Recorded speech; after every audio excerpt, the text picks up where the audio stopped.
एक बार देवी पार्वती उदास बैठी थी।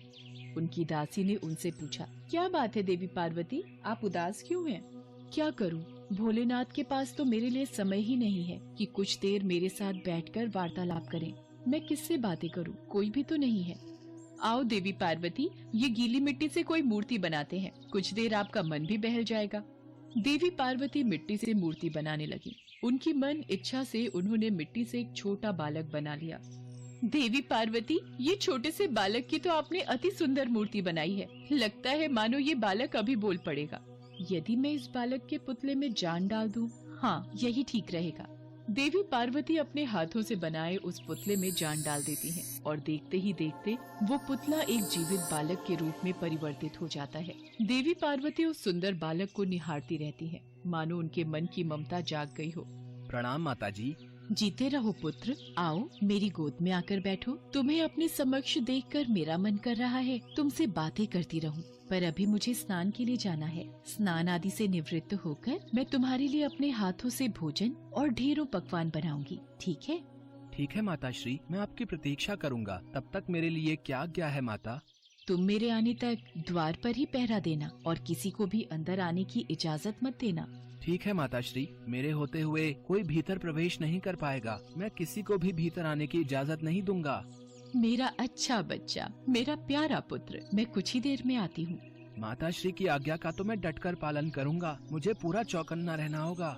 नंदी, ये द्वार पर कौन खड़ा है? इसे पहले तो कभी नहीं देखा। नंदी, तुम जरा जाकर पूछो ये कौन है। जो आज्ञा भगवान। बालक, कौन हो तुम? पहले तो तुम्हें यहाँ कभी नहीं देखा।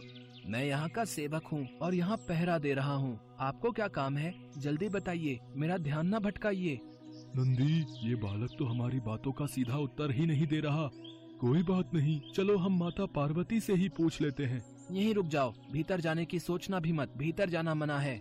तुम मना करोगे हमें? हटो सामने से। हिम्मत है तो हटाकर दिखाओ। कौन हो तुम धूर्त बालक जो इस तरह से बात कर रहे हो? नंदी, भृंगी, तुम दोनों रहने दो। हम स्वयं ही भीतर जाकर देवी पार्वती से पूछते हैं। ये कौन बालक हमारे द्वार पर हमारा रास्ता रोक कर खड़ा है? रुकिए, आपको भी भीतर जाने की अनुमति नहीं है। मेरी माता श्री का आदेश है कि कोई भी भीतर न जाने पाए, और जब तक वो नहीं कहती मैं किसी को भी इस महल के भीतर नहीं जाने दूंगा। बालक, हमें क्रोध मत दिलाओ। हमारे सामने से हट जाओ, वरना हमारे क्रोध को तुम नहीं जानते हो। और आप मुझे नहीं जानते। मेरे होते हुए इस द्वार को कोई नहीं लांघ सकता। तो फिर आज हमारे हाथों तेरा वध होगा। ले बचा अपने आप को हमारे इस वार से। अच्छा, तो आप युद्ध करना चाहते हैं तो ये भी हो जाए।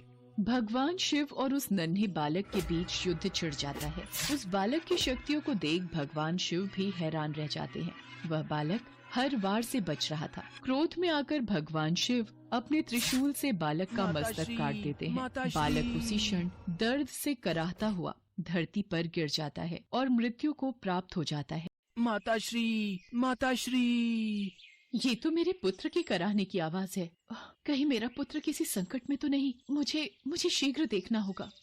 नहीं, ये क्या हो गया? ये अनर्थ कैसे हो गया? मेरे पुत्र का वध किसने किया? इससे पहले कि मेरे क्रोध की अग्नि से पूरी सृष्टि का सर्वनाश हो जाए, नंदी भृंगी, मुझे बताओ ये सब किसने किया?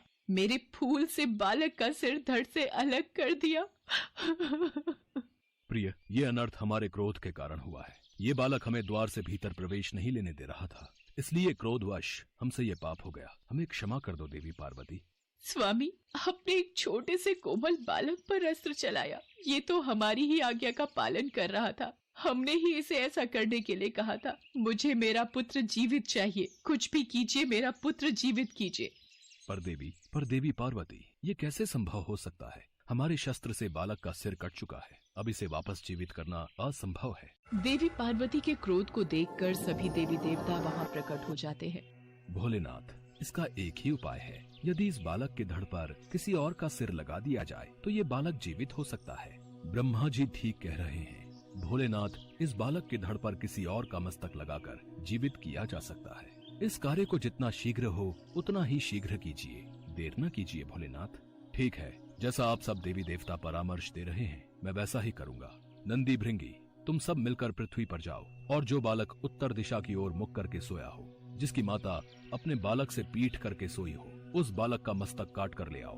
जो आज्ञा भोलेनाथ। हम अभी पृथ्वी पर जाते हैं और किसी ऐसे बालक का मस्तक काट कर लेके आते हैं भगवान भोलेनाथ की आज्ञा पाकर सभी गण पृथ्वी पर जाते हैं, पर उन्हें कोई भी माता अपने बालक की पीठ करके सोई हुई नहीं मिलती है। न ही किसी बालक का मुख उत्तर दिशा में होता है। वो लगातार चलते रहते हैं। एक जगह पर एक हथिनी अपने बालक से पीठ करके सोई हुई होती है और उस हथिनी के बच्चे का मुख उत्तर दिशा में होता है।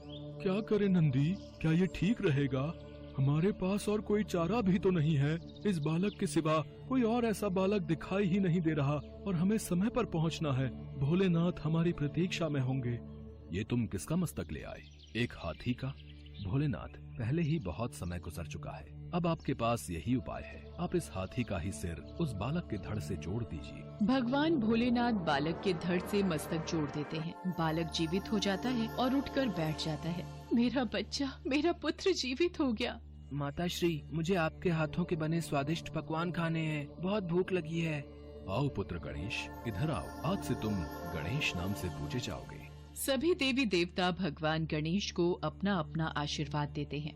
पुत्र गणेश, मैं तुम्हें वरदान देती हूँ कि संसार में अब से तुम प्रथम पूजनीय कहलाओगे। कोई भी मंगल कार्य शुरू करने के लिए प्रथम पूजा तुम्हारी होगी। और फिर बालक गणेश सभी देवी देवताओं को नमन करते हैं और भगवान भोलेनाथ और माँ पार्वती बालक गणेश को अपने हृदय से लगा लेते हैं।